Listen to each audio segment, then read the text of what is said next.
为什么叫后自然？那当然就是特别强调，就过去我们对自然的理解比较是把人文跟自然分开来看。那么我们现在在谈后自然，就是特别强调，就是说人其实也是这个大自然里面的一部分，而在这个大自然里面，它其实有不同的物种，所以我们也特别会强调，就是说人如何跟各个不同的物种能够和平共处在这个世界上。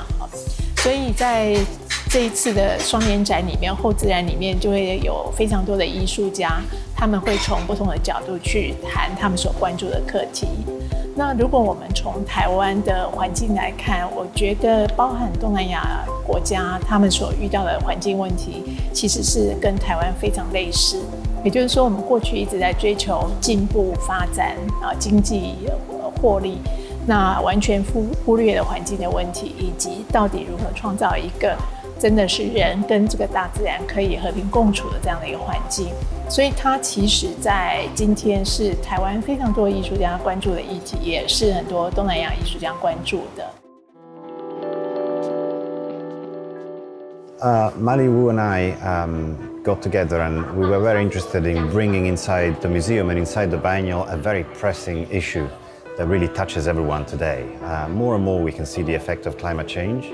More and more we can see the effects that we have on the environment, on the extinction of species, and how biodiversity is becoming less and less rich. So we wanted to bring to the audience of Taiwan, of Taipei, a few examples of artists who have been trying to grapple and trying to find solutions in relation to these issues. In particular, the reason why we call the exhibition Post-Nature is because we both believe that there shouldn't be humans separated from nature. When we do that, we often think that nature is somewhere else. It's a beautiful place where we go maybe at the weekend or maybe at holidays. Well, nature is really everywhere. Everything is made up of nature, and everything is a system that responds to the actions of humans. 我们除了后自然这个题目以外，我们有一个副标题，就叫做美术馆作为一个生态系统。那这里头就涉及到两个概念，一个是什么叫生态系统？我们过去对生态系统的理解会以为说，生态系统讲的就是一个环境系统，然后我们以为说就是讲环保啊之类的哈。可是事实上，这个关于生态这个字，它其实指的不一定是只有环保，而是还包含社会的面向、政治的面向等等的。也就是说，不同面向的作用力，它应该达到一个生态的一个平衡的状态，这个才构成一个生态系统。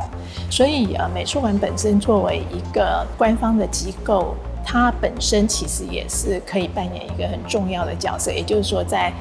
这个社会性的部分，它如何变成一个平台，然后让大家能够在美术馆里面，一方面是获得这些资讯，同时也参与思考，然后甚至于一起发动改变的可能性啊。那这样子的一种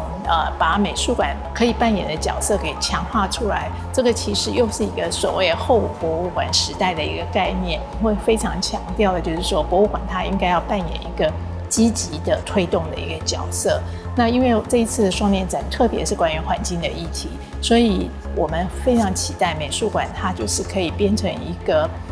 好像带领美术馆走向一个后博物馆时代的一个前锋。怎么让美术馆在一个议题的倡议里面去扮演一个更积极推动的角色？那这个就是我们整体的设计。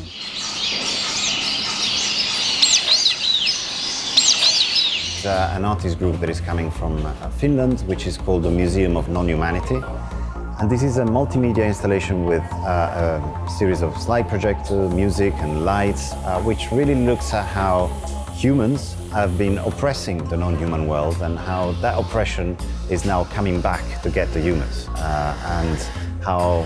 this division between living organisms who can speak, who have a soul for those who believe in a soul, should have the same rights as the living organisms, whether they are animals or plants, who have the same rights to live on this planet. And that's a very complex and very touching installation that will help people reflect exactly about this divide between human and non-human, which we should try to erase, or at least to make less and less significant. 除了艺术家以外，我们这一次特别有安排一个叫 Eco Lab 就是生态实验室。那生态实验室基本上就会设计非常多的工作坊，让民众可以参与。所以我们会希望说，这个展览跟过去双年展有一点不一样的地方是在于说，